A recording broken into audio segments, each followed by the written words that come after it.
নমস্কাৰ আপোনালোকক স্বাগতম জনালো আমাৰ ইউটিউব চেনেললৈ। আজি আমি এই ভিডিঅ'টোত আলোচনা কৰিম ডিষ্ট্ৰিক্টৰ পৰা এপ্ৰুভ হোৱা ইনকাম সাৰ্টিফিকেট, পিআৰসি তথা কাষ্ট সাৰ্টিফিকেট ডাউনলোড কৰিলে ডাউনলোড হয়, কিন্তু যেতিয়া আপুনি পিডিএফটো ওপেন কৰিব তেতিয়া এনেকুৱা এখন তাত পিডিএফ ফাইলটো এৰৰ অথবা ডেমেজ বুলি আহে। যদি আপোনালোকৰ লগত এনেকুৱা সমস্যাৰ সৃষ্টি হৈছে তেনেহলে এই ভিডিঅ'টো আপোনালোকে শেষলৈ চাব। এনেকুৱা হোৱাৰ কাৰণ হ'ব পাৰে আপোনাৰ পিডিএফ ৰাইডাৰটো আপডেটেড নহয় নাইবা আপোনাৰ ফাইলটো ভালদৰে ডাউনলোড হোৱা নাই। প্ৰথমে আপোনালোকে এই দুটা কাম কৰি চাব। যদি এই দুটা কাম কৰি চোৱাৰ পিছতো আপোনাৰ যদি সমস্যাটো সমাধান হোৱা নাই তেতিয়াহলে ই ডিষ্ট্ৰিক্টৰ পৰা পঠোৱা যিটো আপোনাৰ পিডিএফ ফাইল আছিল সেইটোৱে ডেমেজ হয়। তেনেহলে আপোনালোকে সমস্যাটো সমাধান কৰিবৰ বাবে এটা কাম কৰিব পাৰে। প্ৰথমতে আপুনি য'ৰ পৰা সাৰ্টিফিকেটটো এপ্লাই কৰিছিল তাত গৈ খবৰ ল'ব, অথবা ডিসি অফিস, সাৰ্কুল অফিস আপোনাৰ য'ৰ পৰা সাৰ্টিফিকেটটো এপ্লাই কৰিছিল তাক গৈ খবৰ ল'ব, নাইবা আপুনি ঘৰত বহি অনলাইনৰ জৰিয়তে এই সমস্যাটো সমাধান কৰিব পাৰে। অনলাইনত ঠিক কৰিবৰ বাবে ডেসক্ৰিপচনত যিটো ইমেইল আইডি দিয়া আছে সেইটো আপোনালোকে কপি কৰি ল'ব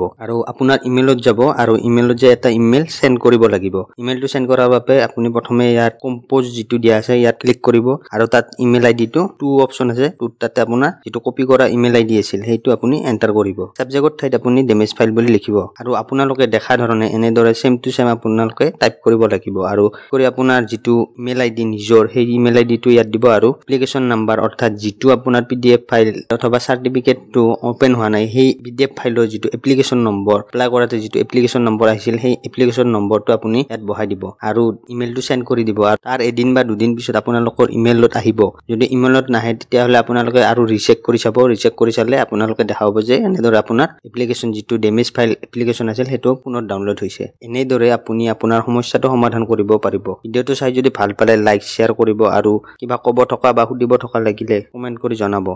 এনে ধৰণৰ ভিডিঅ' আগলৈ চাই থাকিবৰ বাবে আমাৰ চেনেলটো সাবস্ক্ৰাইব কৰিব। ধন্যবাদ।